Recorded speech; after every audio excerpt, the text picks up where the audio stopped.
So today we are going to talk about ERC-1155, which, which enhances gas efficiency and is perfect for batch operations. So what is ERC-1155? ERC-1155 is another smart contract standard that is apart from ERC-20 and ERC-721. A single ERC-1155 safe batch transfer from transaction can transfer 10 plus different token types simultaneously.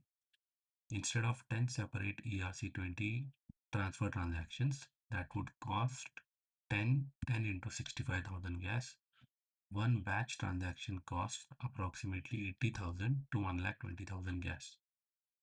So there's a saving of 5 to 8% when you use ERC-1155. ERC-20s are fungible tokens, ERC-721 are non-fungible tokens. The combination of both can be achieved by using ERC-1155. The combination of both can be achieved by using ERC-1155. Let us take an example of ERC-1155 contract.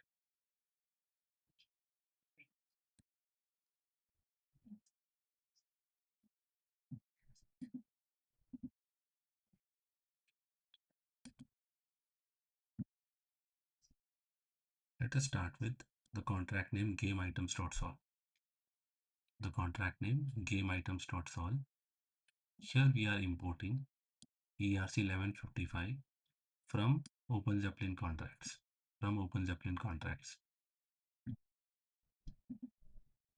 This is a contract name. GameItems is ERC-1155. We have used inheritance over here. As you can see, token IDs, fungible and non-fungible mixed in one contract. That is the whole purpose of ERC-1155. First, we are defining gold, silver, horse hammer, sword, and shield. Here, gold is a fungible currency, which means ERC-20. Silver is again a fungible currency, again an ERC-20. Horse hammer is an NFT, that is ERC-721. And sword and shield are semi-fungible weapon. Sword and shield are semi-fungible weapon and armor. What is meant by semi-fungible? There can be multiple swords, there can be multiple shields. When we say NFT, NFT is only one, hence it is non-fungible. Whereas in case of sword, there can be many swords or many shields inside a game.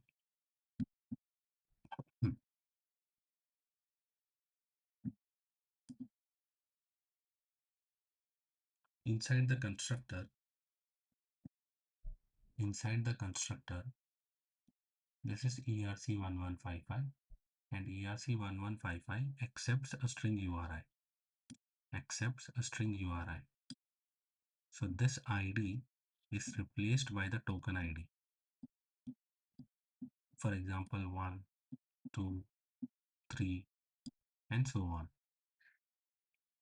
So whenever an ERC-1155 non-fungible token is being rendered, its metadata will be fetched from this URL by replacing this ID with the token ID. So what does it say? You must upload the metadata for that NFT on this ID or on this link. Only then the rendering of the metadata for that NFT will be as expected, and you will be able to see the name, image, and the attributes for that NFT. From within the constructor, we are calling the mint function.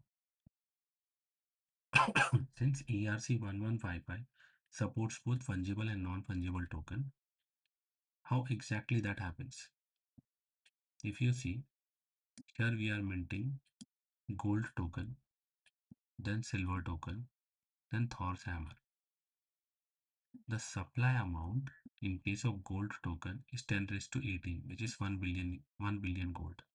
In case of silver, it is 10 raised to 27. So whenever you want to mint an ERC-20 from within ERC-1155, the total supply is greater than 1. However, if you want to mint an NFT from ERC-1155, the total supply is always 1. The total supply is always 1. So for minting an ERC-20 token, the total supply is greater than 1. For minting an ERC-721 token, the total supply is always 1. Now sword and shield are nothing but semi-fungible tokens. So in a game, multiple players can have the same type of sword, multiple players can have the same type of shield, and while they are engaging in a battle, they can make use of the sword and shield.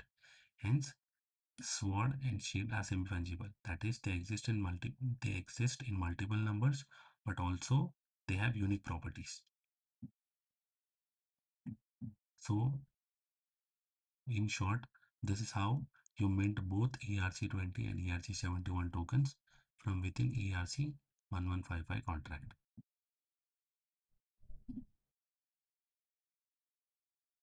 For scrolling down, we have this equipPlayer function. We have this equipPlayer function. Here notice batch transfer, send gold, sword, and shield in one transaction. Right? So this is the advantage of ERC-1155. If there would have no ERC-1155 standard, then what we would have done? We would have done an independent ERC-20 transfer transaction for gold, sword, and shield.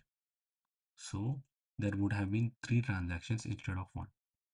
However, since we are using ERC-1155, that can be avoided, and all these transactions can be performed via a batch transaction.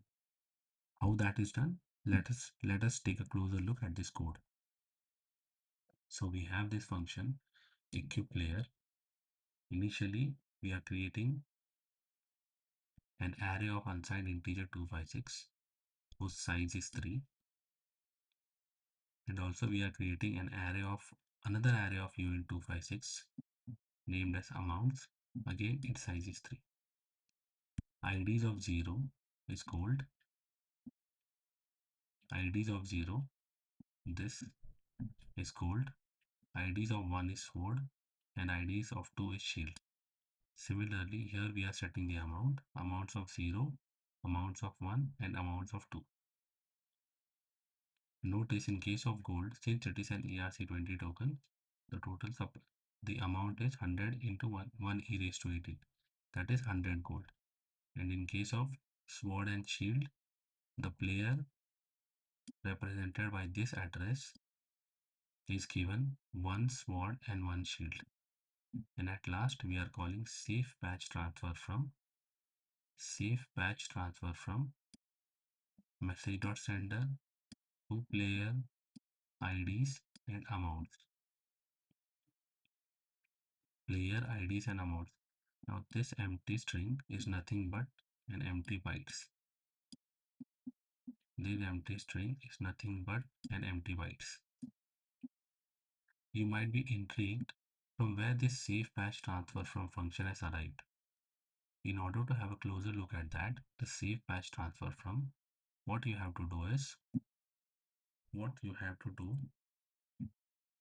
after importing this ERC-1155.sol from OpenZeppelin, click on this contract. After going inside this contract, you will see the definition of safeBatchTransferFrom. So to summarize, what is ERC-1155? It is mostly used for in-game items. That is, if you are playing PUBG and you have some gun, let us say that gun is unique. So that gun can be represented by an NFT. Now when we say that can be represented by an NFT, so that becomes valuable because it is on blockchain. When it goes on blockchain, and if there is only one of a kind of that gun and which you own it, then you can sell that gun on any NFT marketplace. So this is the economic angle when we talk about NFTs and in-game items. However, in order to facilitate in-game items, both ERC-20 and ERC-721 individually were inefficient because to issue, say, fungible tokens using only ERC-20 standard, a single transfer transaction costs approximately 65,000 gas. Similar, similar is the case when we talk about ERC-71 transfer. So this was gas inefficient and the cost would have been higher if we would have gone with only ERC-20 or only ERC-71. So in order to overcome that, there we have a new standard ERC-1155 which supports both ERC-20 and ERC-71. How to create ERC-20 using ERC-1155 is when you call the minting function, you set the total supply to be greater than 1. How to create ERC-71, that is NFT from within ERC-1155. You have to call mint with total supply set to 1. So this is how you create both fungible and non-fungible tokens using ERC-1155. The most important part of 1155 is, in case of batch transfer, the gas cost is approximately in between 80,000 gas to 1,20,000 gas, which is a net saving of 5 to 8 times. Now this may seem negligible. However, consider we are saving 80,000 to 1,20,000 gas for 1 million users. In that case, the amount becomes considerable.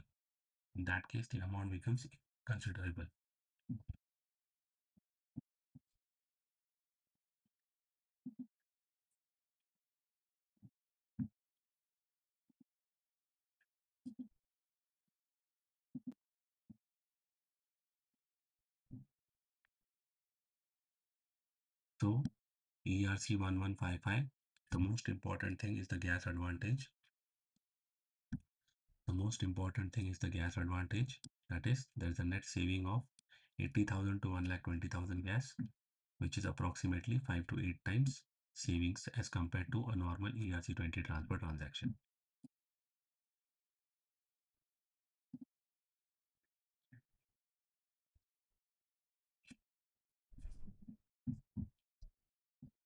NFT in ERC-1155 is equal to mint supply of exactly 1 for a given token ID. This is how you create an NFT. Gold is fungible, supply 10 raised to 80. Thor's hammer is an NFT, supply equal to 1. The same contract manages both. One URI template handles all metadata. And we have discussed about the URI template. When we are creating the contract, this is the URI template, this link. So all token metadata such as 1.json and 2.json, 3.json, or whatever the NFT that you are minting via this contract must be uploaded at this location. Only then those metadata will be resolved and your NFT's properties attributes will be displayed properly on either Etherscan or any NFT marketplace.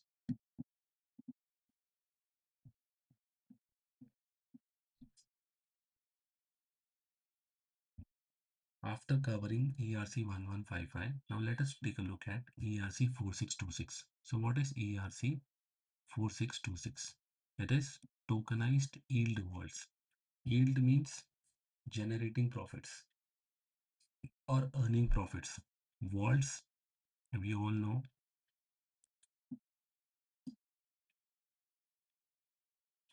inside a bank there are large vaults that stores, you could say, gold or physical currency. Similar to that, what does ERC-4626 represent? It represents a tokenized yield vaults. ERC-4626, ERC-4626. It is an extension of ERC-20.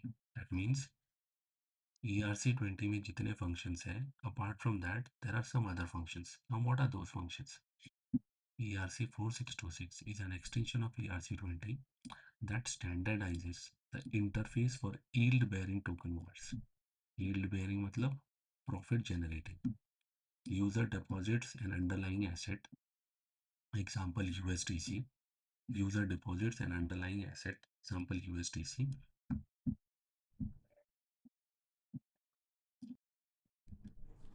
Now let us talk about ERC-4626.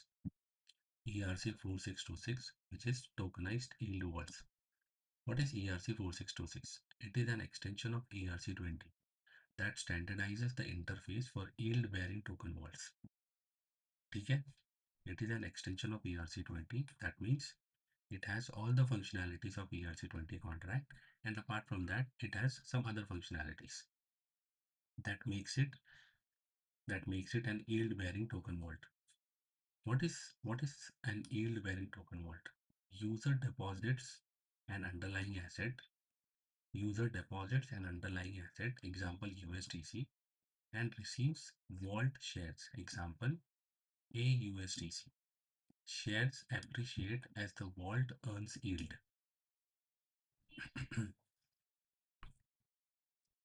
Shares appreciate as the vaults earn yield. Simple example, multiple people, let us say there are thousand people who have a bank account with SBI, and these 1,000 people are depositing say 1 lakh each. 1 lakh each into SBI. So what SBI does, SBI lends out that money. SBI lends out that money, makes a profit, and since the user are storing their money within SBI, so they get an interest of around 2.7%. They get an interest of around 2.7% for holding their money with SBI. Similarly, if you want to make money by holding your tokens, the simpler or standardized way of doing that is you can make use of ERC-4626. That is, you have to give away an underlying asset, and in return for that asset you get shares. So as the shares appreciate, because the vaults start earning yields, the value of your underlying asset also increases. That is 1000 USDC. That is 1000 USDC was deposited into the vault. 1000 USDC was deposited into the vault. This 1000 USDC was given as a loan at rate of interest 10%, which increased 1000 USDC to 1500 USDC. Since this has increased, so the shares which you have received, AUSDC, its price also increases. This is the idea behind ERC-4626 or tokenized yield vaults. Now, what are the different functions of ERC-4626? Let us take a look at that. First function is the deposit function.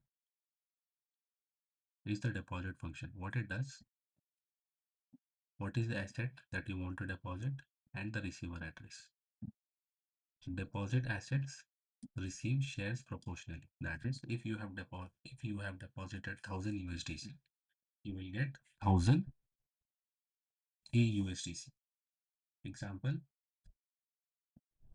deposit 1000 USDC, receive 950 AUSDC shares. Then we have this mint function, receive exact shares, pay proportional assets. Mint 100 shares, pay 105 USDC. Withdraw, it is simple, burn shares to receive exact asset amount.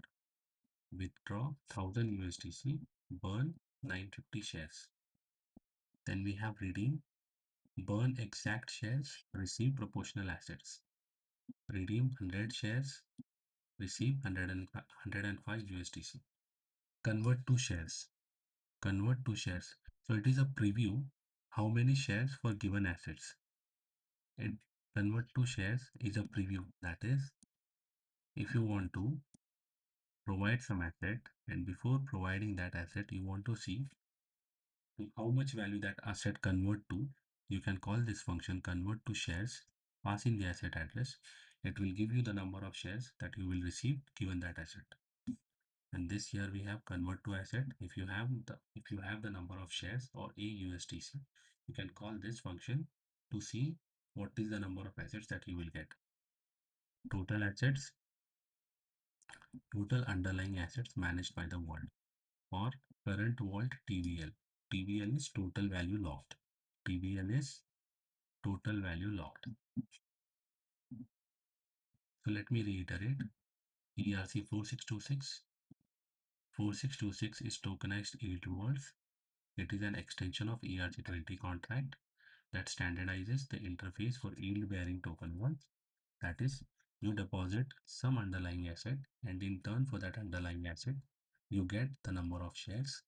When you get that number of shares, since these vaults are yield-bearing token vaults, so as they earn yield, the number of tokens inside that vault goes up, which in turn increases the price of your shares. Imagine this to be, you are depositing your money with SBI. SBI lends out your money to some other borrower, and from the other borrower, SBI charges 10% of interest, and out of that 10%, you get back 2.5% rate of interest, and 7.5% rate of interest is the profit of SBI. Similar is the concept in case of tokenized yield vaults.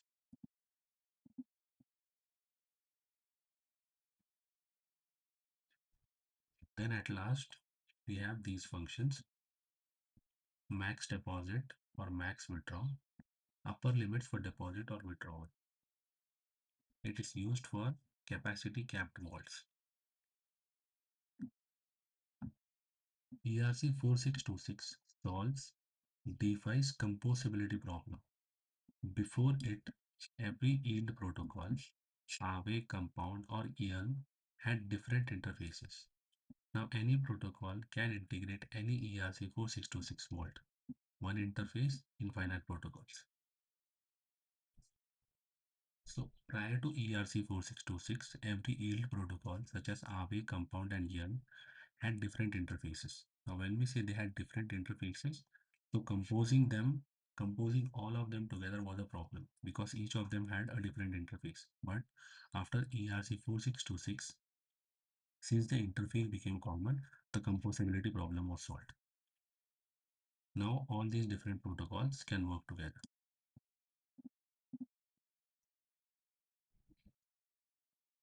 Regarding ERC-4626, one must know about the inflation attack and the protection from the inflation attack.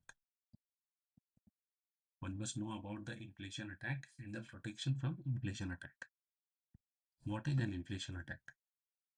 What is an inflation attack? An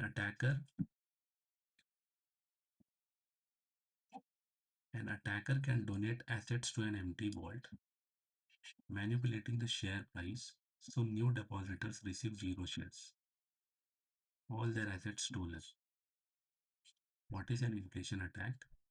An attacker can donate assets to an empty vault. So there is a vault. There is a vault. What the attacker has done, the attacker has donated say USDC, 10 USDC to an empty vault. Since the attacker has donated 10 USDC, then this leads to assigning some shares to the attacker and likewise setting the price.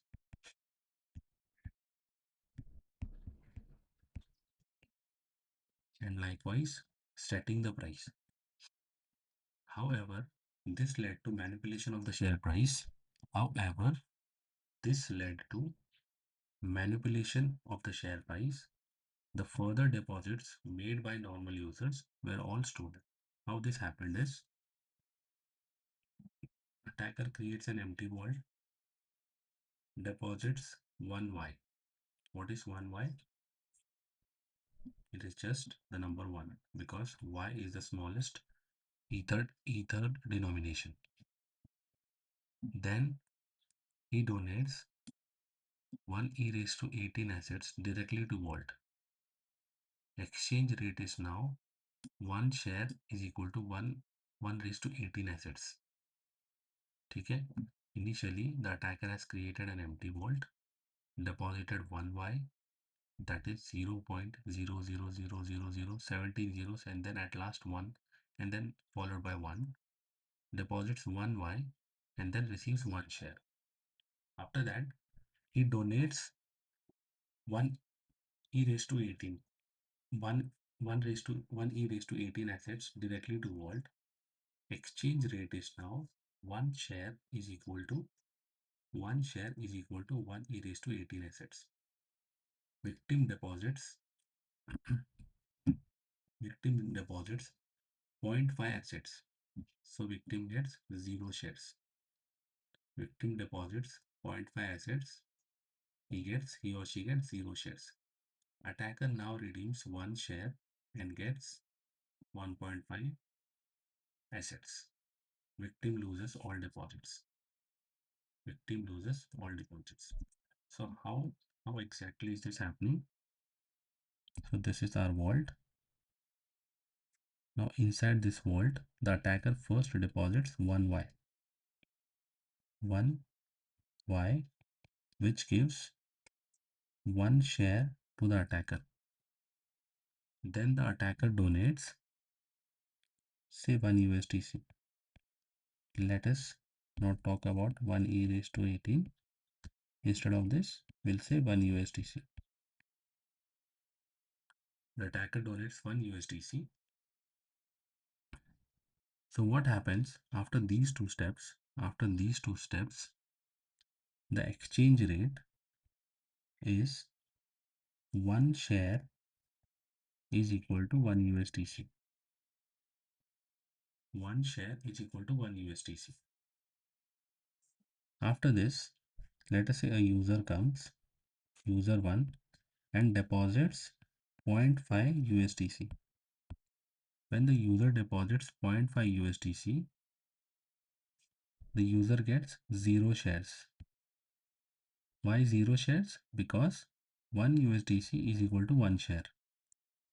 Now the vault has 1.5 USDC. 1.5 USDC. The attacker sees this. The attacker comes and redeems 1 share. Redeems 1 share,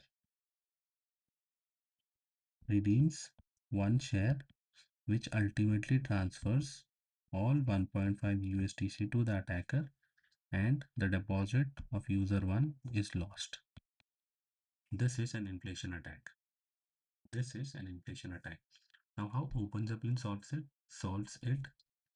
OpenZeppelin adds a virtual shares offset. That is, the vault starts with 10 raised to 18 vault shares plus 1 virtual asset. Virtual का मतलब होता है that it doesn't have any value.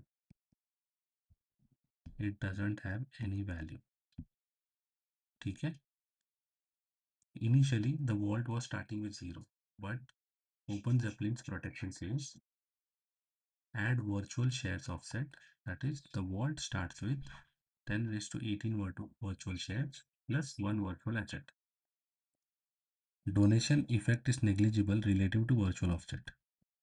So in this case, even if the attacker donates, right, that the effect of that donation. In the earlier case, the attacker donated 1 USDC and its effect was 1 share became 1 USDC because the vault did not had any virtual offset. If we are using OpenZeppelin's protection, in that case, the vault has a virtual offset which is set at 10 raised to 18 virtual shares. That is, if we go with OpenZeppelin, initially the shares in the vault is 10 raised to 18 and it has 1 asset as well. Both of these are virtual. Hence here, when the attacker donates 1 USDC, since there are already 10 raised to 18 shares, now this donation does not affect the share price. This donation does not affect the share price. What happens? The effect of that donation is negligible relative to virtual offset. Victim deposits 0.5 USDC, gets meaningful shares. Attackers' manipulation costs more than they gain. Offset, decimal offset returns 0 by default, which is changeable. You can refer this link to get more detail about the virtual offset protection provided by OpenZeppelin. So, ERC-4626 is an yield-bearing token vault. However, that yield-bearing token vault has a problem of an inflation attack. What is inflation attack? We have just talked about it. How OpenZeppelin overcomes that inflation attack is it makes use of virtual shares plus one virtual asset. So in that case, whenever the attacker makes a donation, the effect of that donation on the share price is negligible. And after that, if a user deposits 0.5 USDC and if and the attacker comes to withdraw those amount, in that case the gain from that attack is less as compared to the actual deposits the attacker has made. So this is how OpenZeppelin solves the ERC-4626 inflation attack problem. So we have seen two standards as of now. First is 1155. It consists of both fungible tokens and non-fungible tokens. And secondly, we have seen ERC-4626, which is a yield-bearing token vault. That is an extension of ERC-20 contract with some additional functions that makes it an yield-bearing token vault. When we talk about ERC-4626, there is an issue of the inflation attack. How does that inflation attack problem is solved? It is solved by OpenZeppelin's virtual offset plus one virtual shares offset plus one virtual asset plus using one virtual asset. After this, there's one case study. There is one case study which is supposed to be done by you all, and that case study is this. First, you have to create GoldToken.sol. It must inherit from OpenZeppelin's ERC-20 plus enable. That is step 1. And step 2, you have to set 1 token is equal to 1 gram of gold. 1 token is equal to 1 gram of gold. Since the token has 18 decimals, so 1 e raised to 18 is equal to 1 gram. In simple terms, 1 followed by 18 zeros is equal to 1 gram of gold. Third step, add a gold reserve kg state variable tracking physical gold backing.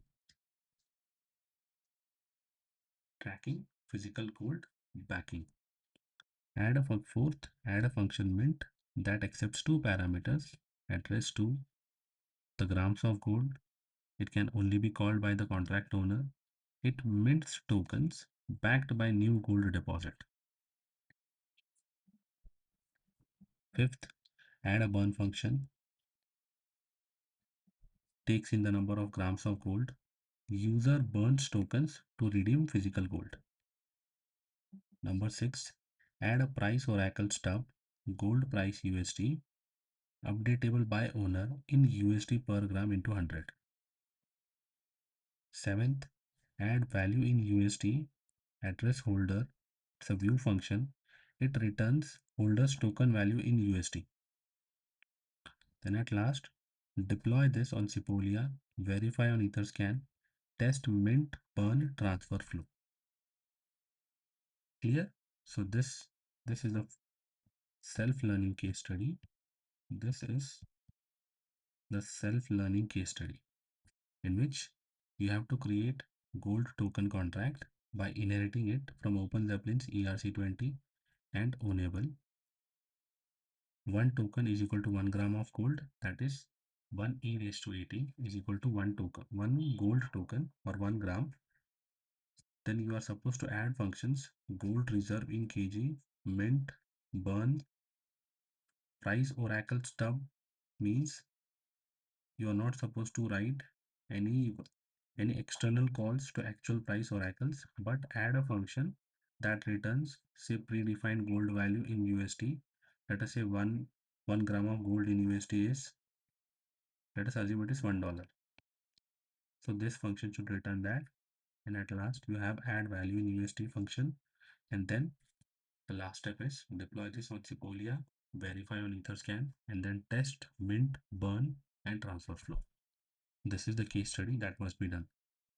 And for this case study, take a maximum of 1 hour. Take a maximum of 1 hour. 1 hour is enough to complete this case study. 1 hour is enough to complete this case study. So we have what we have covered today. We began with ERC-1155. Then we looked into ERC-4626. Then we covered the inflation attack problem.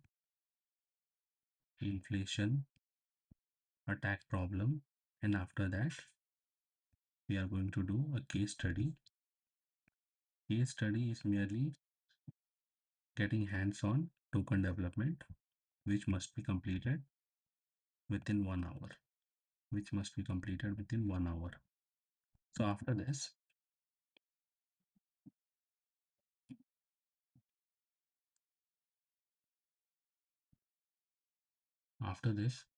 the solution to the earlier stated problem is been given here. But I would recommend, instead of directly jumping onto the solution, first try it on your own. If you are not able to solve it, then you can have a look at this contract, GoldToken.sol. GoldToken.sol. It is an example of ERC-20 real world asset. Gold is a real world asset. Whenever you are depositing gold, you are getting some gold tokens. Now when we say you are depositing gold, that gold is being deposited into some bank, and in exchange for that you are getting a token.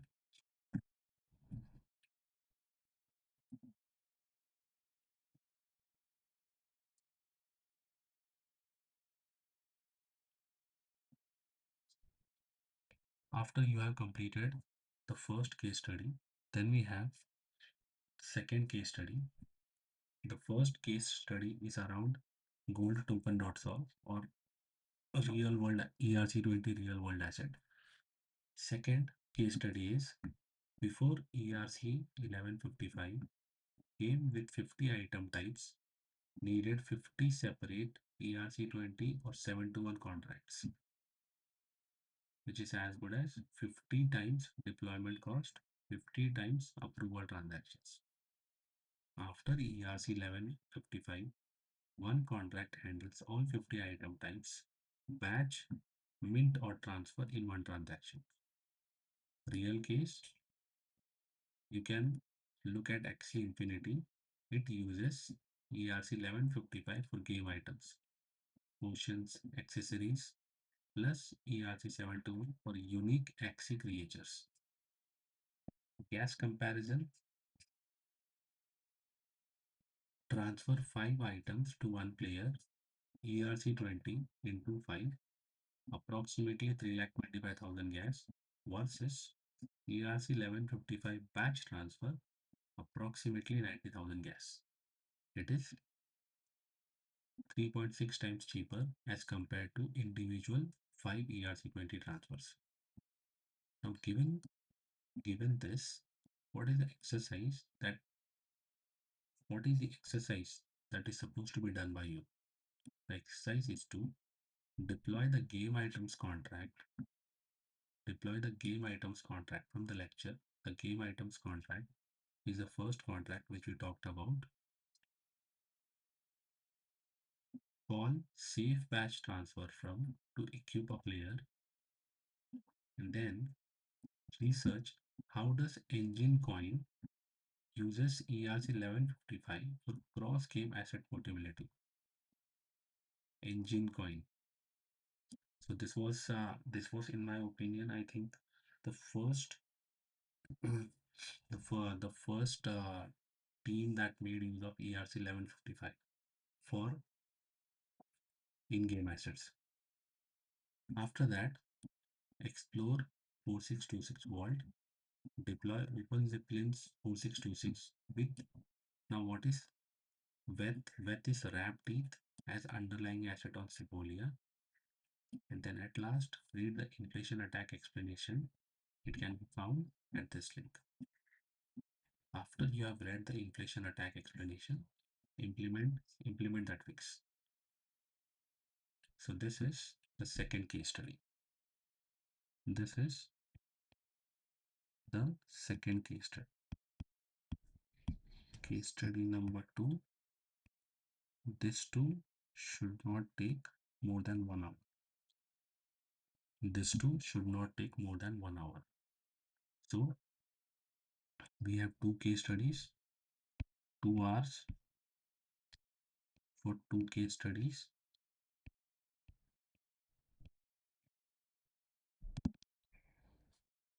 Then going forward, we have the assessment section for session 40. So it talks about ERC-1155 and ERC-4626. There are 5 MCQs. After MCQs, there are 3 short answer questions.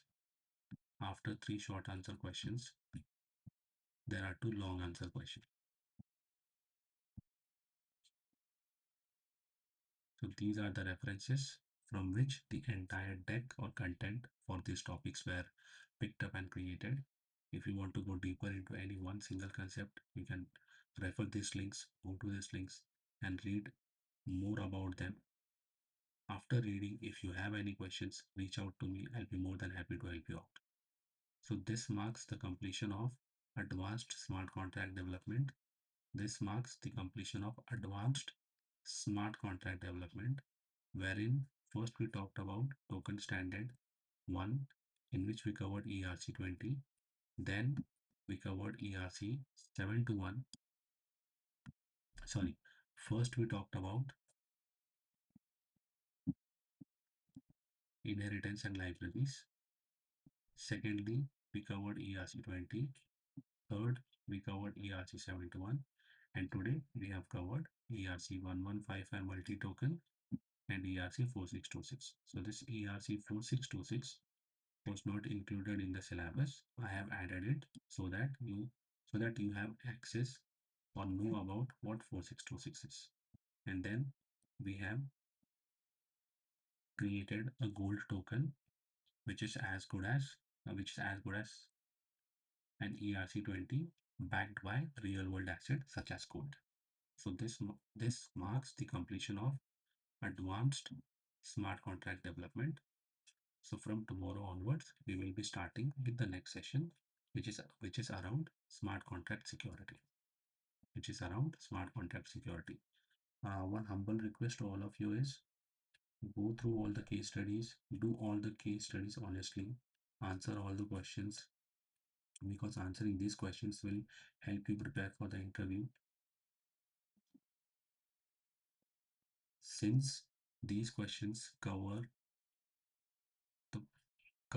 the most basic parts, which are the fundamentals.